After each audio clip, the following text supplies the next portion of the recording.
I'm so excited. A Die Hard Christmas.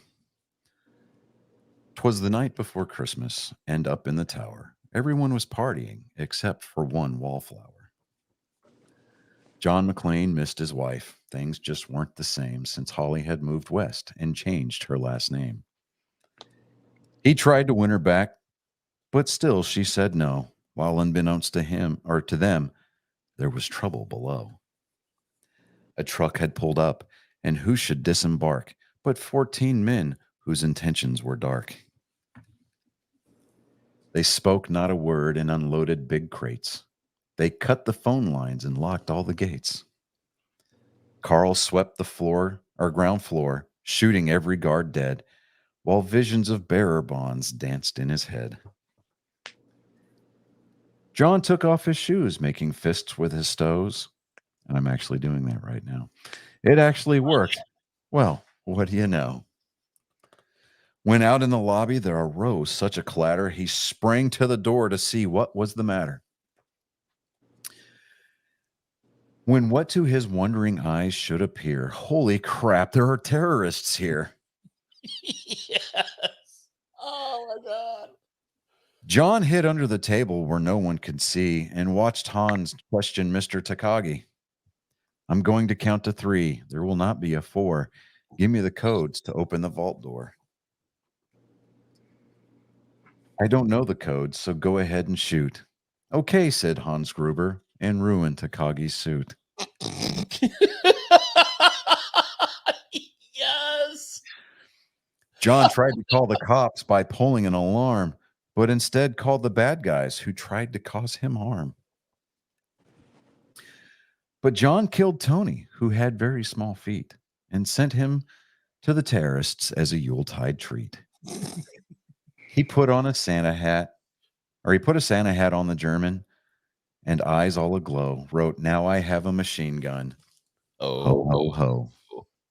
Yes. Carl was furious. Tony was his brother. He chased John across the roof, and they shot at each other. John was able to escape through the ventilation shaft. Come out to the coast, he sighed. We'll have a few laughs. Yes. At Nakatomi Tower, Sergeant Powell appeared. He checked the whole lobby and saw nothing weird. He was pulling away but didn't get too far before Marco landed on the hood of his car. Powell drove away backwards, screaming in fright. Welcome to the party, pal, John yelled with delight. More police arrived, the FBI and a SWAT team, but Hans didn't mind. It was all part of his scheme. More rapid than eagles, his henchmen they came, and they radioed and shouted, and they called them by name. Now Eddie, now James, now Franco, now Yuli, on Fritz and on Carl, hair long and unruly. They Oh. shot the SWAT tank with a surface-to-air missile and knocked it away like the down of a thistle. Now John McClane was angry indeed. He blew up 2 terrorists and called them jerkweed. Ellis told Hans, Bubby, I'm your white knight. Oh. Hans shot him dead, giving the hostages a fright. Hans went to go check on the explosive fuses and saw that poor John wasn't wearing any shoes. John fled from Carl, and Hans, but alas, he had to run barefoot over sharp, broken glass. His feet, how they hurt. His soles, oh, so bloody. John crawled to the bathroom and called his good buddy. John was weary, ready to throw in the towel until he got a pep talk from Sergeant Al Powell. Powell was chubby and plump, a right jolly old cop, and he trusted the cowboy in the tattered tank top. But a reporter was probing into McCain's life and revealed that Holly was actually John's wife. Hans quickly flipped over the gold picture frame. It's a pleasure to meet you, Mrs. McLean. His clothes all tarnished with ashes and soot, John staggered to the roof, bloody and barefoot.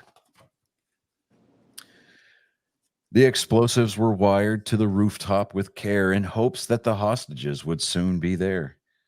John warned everyone the roof would soon blow as the chopper strafed him with high-powered ammo. Around his waist, he tied a fire hose tight and, screaming an oath, jumped into the night. He dangled in the air and gritted his teeth while flames encircled the tower like a wreath. Fiercely fighting his way back inside, John yelled out, "Hans!" He was done trying to hide. He limped into the vault like an old man on crutches, only to find Holly in his filthy clutches. John dropped his gun, put his hands on his head. It seemed that he and Holly would soon be dead. But with a secret gun taped to his back, John shot Hans in a surprise attack. Hans fell out the window, still holding Holly's arm, and slowly, deliberately raised his firearm. The tenacious villain held on by his nails till John unhooked Holly's watch and said, "Happy trails." Bear bonds fluttered like fresh fallen snow as Holly embraced her blood-splattered beau. So Merry Christmas to all, be kind to one another, and most of all, yippee-ki-yay, motherfucker.